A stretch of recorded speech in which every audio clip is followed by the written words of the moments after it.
Tonight on the 10 o'clock news, you'd think you'd be safe inside your home, but a Jacksonville woman was shot in the back when a bullet came through her house overnight. And it's not the only case of stray gunfire.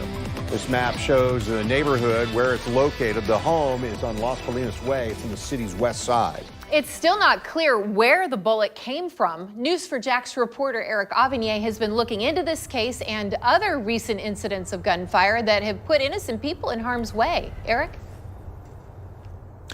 You know, there's an old saying that bullets have no names. Now, they may be meant for a specific target, but lately, innocent people and their homes have become unintended targets.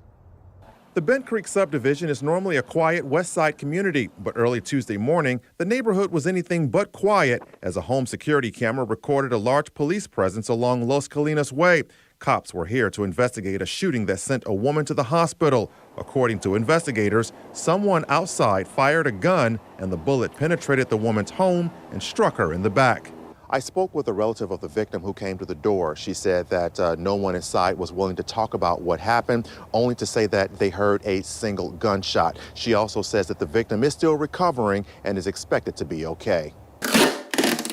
Last Friday in East Arlington, former News4Jax reporter Maggie Lorenz and her boyfriend Boone Lewis were fast asleep when an argument between neighbors outside their home led to gunfire.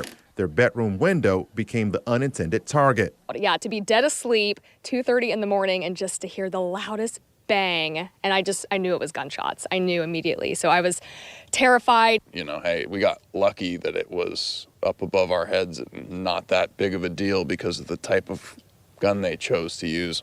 Had the shooter fired a rifle or a handgun instead of a shotgun that fires buckshots instead of actual bullets, the bullets would have penetrated much further into the home. So can you imagine if you were just standing right here? I mean, I could have been killed.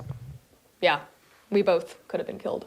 2 weeks ago, 2 bullets flew into this northwest side Jacksonville home while the family inside were asleep. A teenage girl was hit but suffered non-life-threatening injuries. And this past December in the Hogan's Creek area, a 2-year-old was critically injured when bullets came flying through his family's home.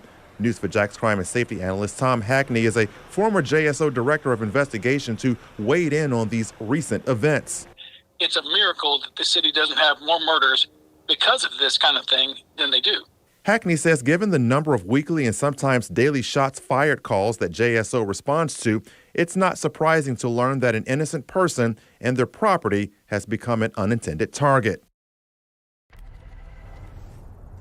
Now, Hackney also says that when bullets are fired from a gun, they travel in the direction in which the gun is pointed. Now, in some cases, those bullets travel past the